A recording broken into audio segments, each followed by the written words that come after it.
2011 Margaret Brent Award recipient, Paulette Brown.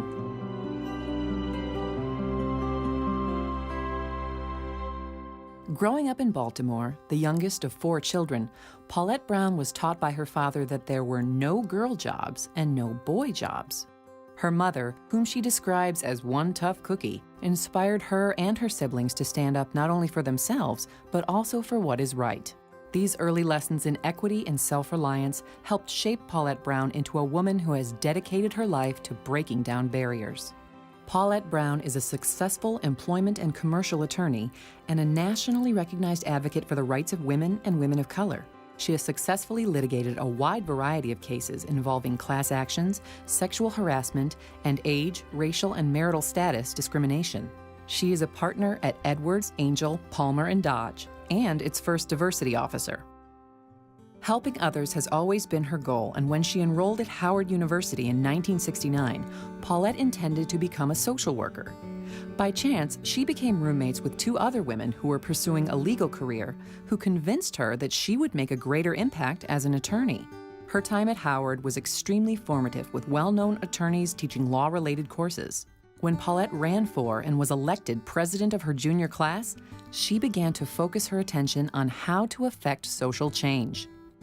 Acquiring her law degree at Seton Hall University, Paulette quickly discovered the harsh conditions facing women and minorities.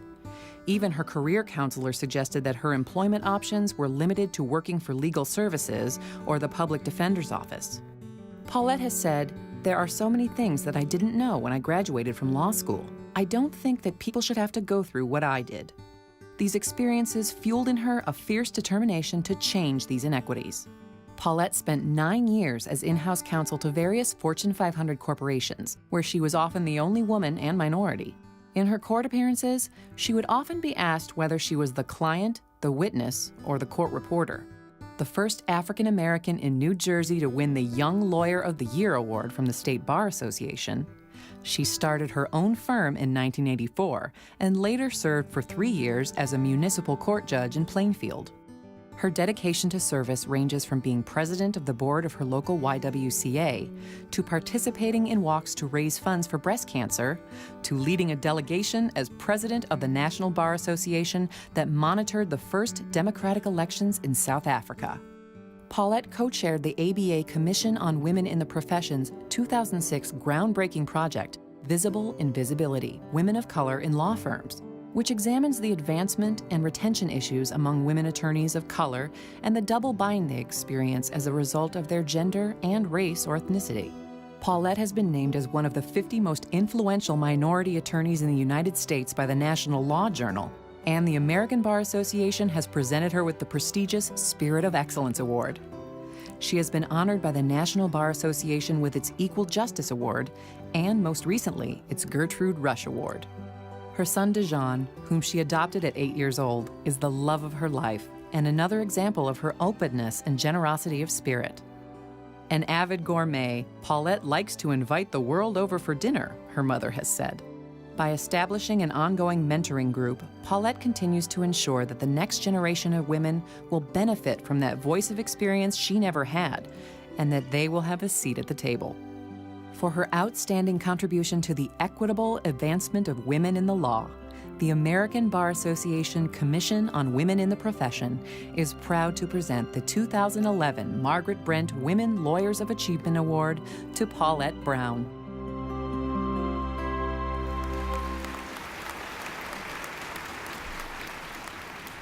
Thank you. Good afternoon. President Zach, President-elect Robinson, President-elect Designee Bellows, officers of the American Bar Association, past and present.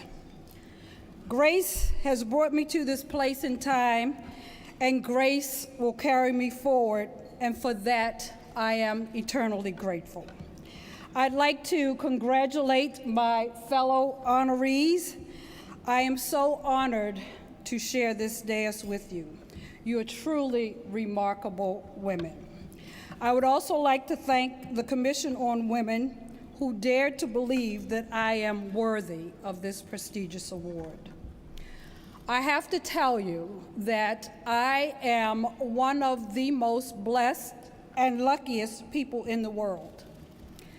I hope I won't get in trouble for saying this, but I have here today my almost 84-year-old father who drove from Baltimore with his lovely wife Dolores to be with me today as I receive this award.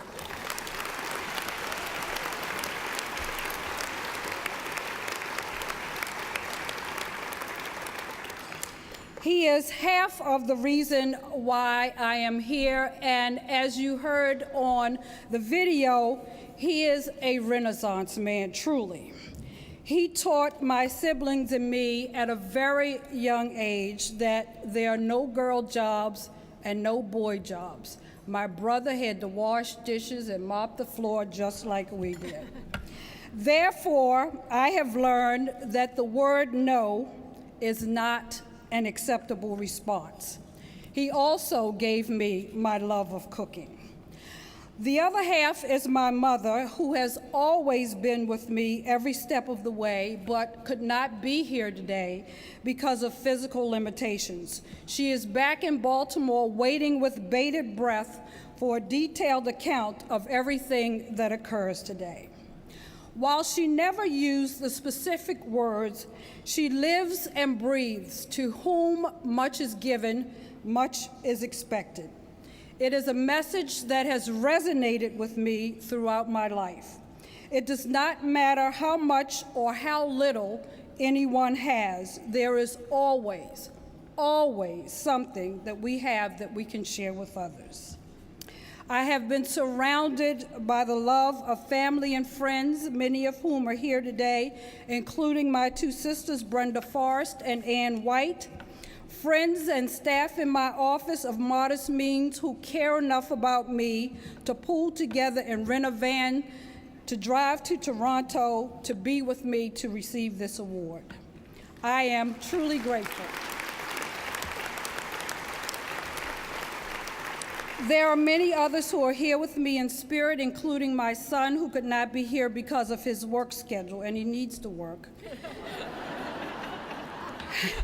Finally, I would like to thank all of you who cared enough about me, including my New Jersey Associate Mentoring Group, other mentees, and my female law partners who were instrumental in preparing the application on my behalf for this award. I am grateful to all of you. Thank you so much. Receiving the Margaret Brent Award is so humbling as I think about the women before me who have received it and who are here today.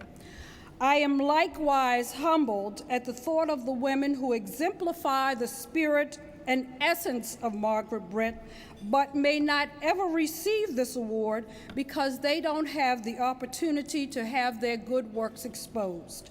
I would like us today to honor these unsung sheroes. As I think about all of them as I receive this prestigious award, it increases my responsibility to do better. It makes me want to ensure every day that I am worthy of the receipt of this award. And while I am most appreciative of this award, my best awards come in the form of seeing women whom I've mentored or helped in some way, helping some other young woman who comes along behind them. Women who are not afraid to help another woman, who understands that when she empowers another woman, she empowers herself. I want to talk a little history right now. Most of you know generally some of Margaret Brent's history. I had a need to personally know more. At the time she made history, Margaret Brent was a Marylander. This is significant to me because, as you've discovered, I too am from Maryland. Margaret Brent had as her first client Lord Baltimore, and I was born and raised in Baltimore. So we have two obvious connections, which makes this award all the more important. It has been emphasized in history that Margaret Brent was a woman of property in the 1600s. This is likewise significant to me as a Marylander and as one who went to segregated schools until 10th grade. Hearing that Margaret Brent was a woman of property would to some infer that she owned slaves. Margaret Brent moved to St. Mary's County, Maryland in 1638, and interestingly, the first 13 slaves to come from Africa to Maryland landed in St. Mary's County in 1642. It was a time when their status was unclear. The courts in Maryland declared that if a slave was baptized as a Christian, that slave would be free. This continued until 1664, when slavery was officially institutionalized in Maryland. Margaret Brent left Maryland in 1651. If we do the math, Margaret Brent was a woman of property 4 years before the first slave was brought to Maryland, and she left 13 years before it was institutionalized. I think it's important for me to know that the woman in whose name I am receiving an award, I had to know because I believe to thine own self be true. I had to know that I was not receiving an award named for a woman who owned slaves. Once it became clear to me, after the rumors and speculations over the years appeared not to be true, that when they talked about Margaret Brent being a woman of property, it meant land. I wanted to focus on Margaret Brent's tenacity and lack of fear. Margaret Brent, while the first woman lawyer in the new land of the United States, representing Lord Baltimore, may be the most well-known thing. In Maryland, we also know her as the first woman who asked for the right to vote. And she had the audacity in 1648 not to ask for one vote, but she wanted 2 votes. One for herself and one in her capacity as attorney for Lord Baltimore. Margaret Brent knew no fear and did not understand the word no. She was a woman of integrity, always had a sense of doing what was right and in the best interest of those to whom she was charged to serve. She did not worry about the consequences of doing right. In order for women to properly advance in the law, they will have to put aside their fears. Those with a voice who have an opportunity to speak for the voiceless have an obligation to set aside any fear of losing position. We have to move in the spirit of Margaret Brent. It is what I strive to do. We cannot do it alone. We need an army of women and a few good men. A few good men, like my managing partner, who respects what I need to do to advance the cause of women, and like so many men in this audience today. Having no fear and standing up for that in which we believe and for what is right is the only way we as women, and more importantly, those who come behind us, will survive, progress, and bulldoze through what has been, for some of us, concrete ceilings. Margaret Brent would want us to do that. And finally, many of you know that I am a 60-mile, 3-day walker for Susan Coleman. I do it in the same spirit of Margaret Brent. I do it in honor of survivors who, if they had fears, have overcome them. So for me, today is a day to honor all women and a few good men who are survivors and who have no fear. I wear pink for you today, and as we do in the closing ceremony at the end of the 3-day walk, I raise my pink shoe to all of you who want to see women survive and thrive, and invite all of my pink shoe-wearing friends to do the same. Thank you very much.